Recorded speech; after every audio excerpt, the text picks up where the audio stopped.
So Behringer just announced their Neve clone, their 73 500 series unit, coming soon. So they dropped a video. So let's take a quick look at it and maybe rip on it a little bit. Let's check it out. From the mind of Mark Yoshimoto Nemkov. It's a piece of audio history, inspired by a legend, reimagined for today's studios. This will make every sound bigger, richer, and more alive. Okay, so a few days ago, Behringer shocked the world by announcing their new Behringer 73 500 series Neve clone.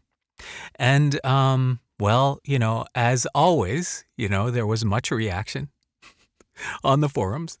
And a lot of that reaction was like, how could they do this? Behringer's going to get sued, et cetera, et cetera. So, hey, again, when you copy technology that's this old, that is, outside of its patent window, then, I guess it's all fair game. But, and Behringer they just opened up like their 5th generation factory. So I guess they're pumping out Neve clones now. So let's take a look at this video a little bit more.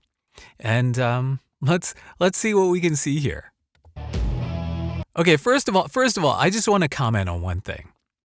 So the Marconi knob here, this red knob, this is the wrong color red, and this plastic looks really cheap. Like it does not have, here, let me show you, hold on. This is like more like, this is a cheap Chinese knockoff of a Marconi knob. But that's more of like the cardinal red as opposed to ketchup red. And this definitely looks a little bit more like it looks almost like Bakelite, which was what they made those knobs out of in the day. That looks like cheap injection molded plastic. But hey. This is Behringer 73. First developed in... Okay, all right. So there's a whole bunch of stuff here in the video about like showing you all the artists that work with 73s and all that, all this marketing fluff. But let's really talk about the unit itself. So I think right about here, so we get back into it. Again, this close-up, extreme close-up on this cheap knob. This color here, very Neve-ish. I don't mind it. Whether you're a seasoned producer or just starting out, this preamp is going to give you that vibrant, analog richness that became a legend. It's going to give you the sound that became a legend. They're not going to tell you you're going to become a legend. It's going to give you the sound that became a legend. The sound is a legend, but you're whatever. Right, let's take a closer look.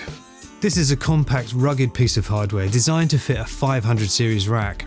Its solid steel chassis gives it durability and provides isolation from other units in your setup, making it suitable. That's actually a really good point. And one thing that kind of bugs me with some 500 series preamps is that they don't have that shielding that around the chassis, that outer cover.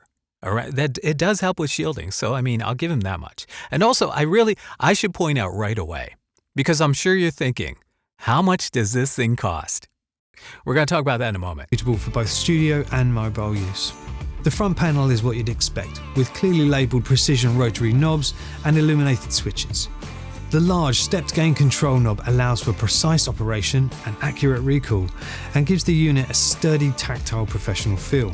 Okay, so another thing that I noticed about this is that, there's a shot coming up where you get to see the inside.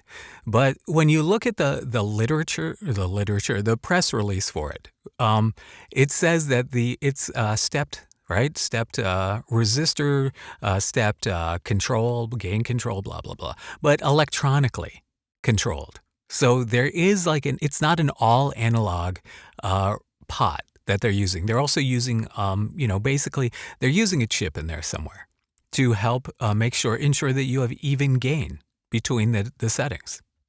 And like the original, there are these slightly surprising off positions. I've heard that it was because of Rupert Neve's desire to have everything reset. It was like a way to put this unit into stasis. I love when they do that. That's such a marketing trick. Is like to give you a little bit of an anecdote in there, right? It brings this clone into the mental real estate of Rupert Neve's creation of the original. If you've heard a different story, please leave it in the comments. Oh, please, if you've heard a different story, or if you know a different story, please go leave it in their comments. The trim level control knob provides additional finer gain control so you can dial in the perfect level to your recording device. This is also where the magic happens. We're going to hear that in just a second. The buttons here are all switched through. Okay, I'm going to skip through some of this. But here, so you got a phase button, you got the low Z here in case you're using a ribbon. Like if you have a mic with a low impedance, right? A dynamic mic, a ribbon mic, you'll use that. And this is for front or rear input. So if you're using the front input, obviously, right, which you can use this combi jack here with an XLR. So you can plug in your mic right in the front, as opposed to into the back of your 500 series rack, or if you're using it as a direct input. But if you notice, there's no phantom power switch. So what he tells you a little bit later on, because I've already watched this, is that the trim control here is the phantom power switch. So you press it, right? On-off switch. And that actually, I'm not really a big fan of that, because I think that those kind of pots that have the switched pot on it, I don't feel like those are always the best quality. So, I mean, I could be wrong. Mechanical relays, giving us that lovely click sound and long-term reliability.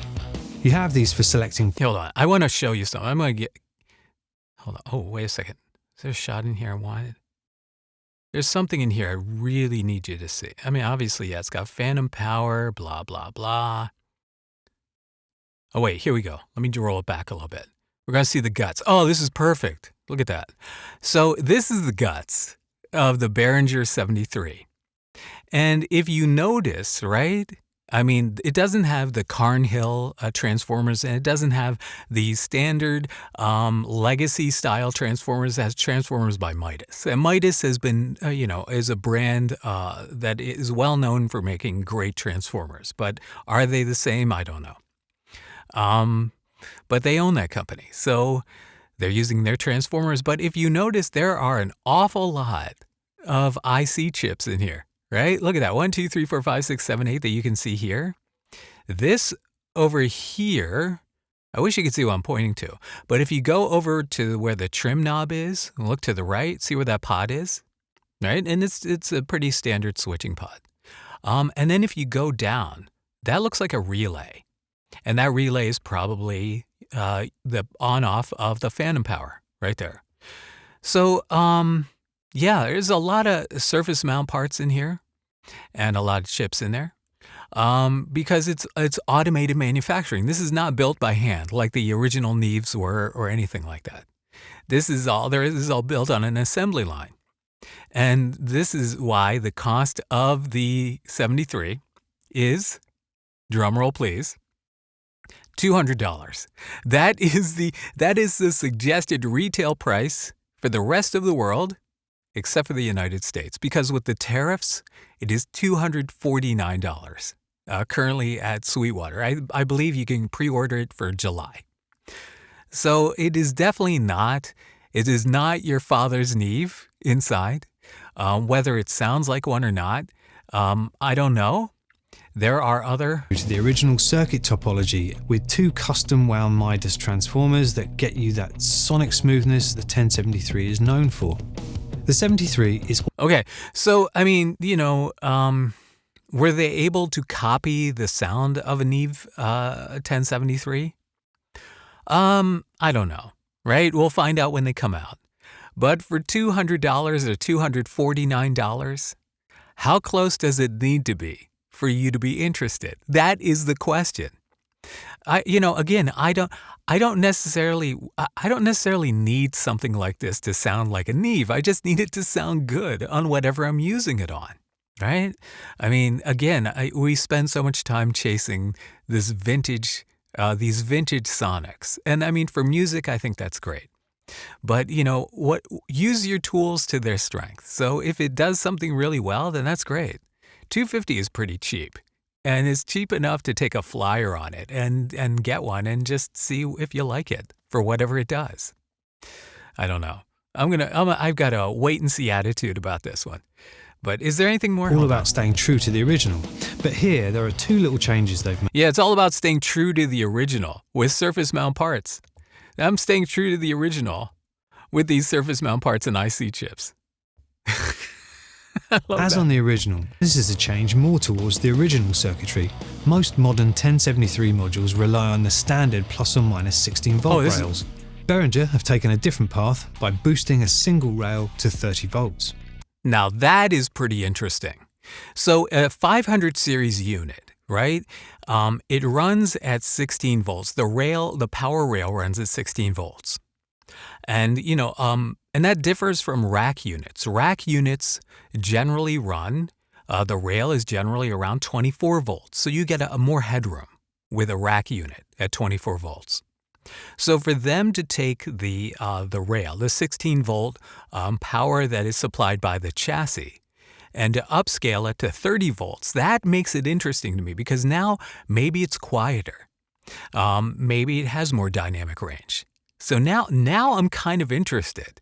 Before I was kind of like, but now I'm kind of a little bit more interested because if you could actually get like something, I don't need to get that Neve saturated sound, but if I can get some nice muscle in there, but like a clean, like something that cuts the difference between the Neve and something even cleaner, then that becomes an interesting tool to possibly add, right? So like a hybrid even, I'm not dismissing this silly thing. I'm just saying that I'm kind of interested, especially at that price point. This brings the Behringer 73 closer to the vintage 1073 in both sound and performance. So let's hook it up and see how it sounds. Okay, so there are a bunch of sound samples, and it's this guy playing the acoustic guitar.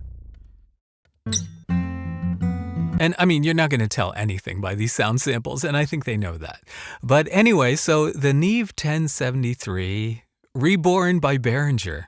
They're offering a really nice balanced tone. All right, so I don't know. What do you think? Again, I'm mildly interested only because I'm completely addicted to gear. So I'm going to keep an eye on this situation. And we should talk about the other thing that Behringer just released, or not released, but announced, because that is also pretty interesting and fairly surprising. So what do you think? Behringer 73, are you going to pick one up? Are you interested in it? As a curiosity or as something that you're like, wow, yeah, if I could get a rack full of 73 sounding preamps for $250 each, I'm in, right? So I want to know what you're thinking. All right.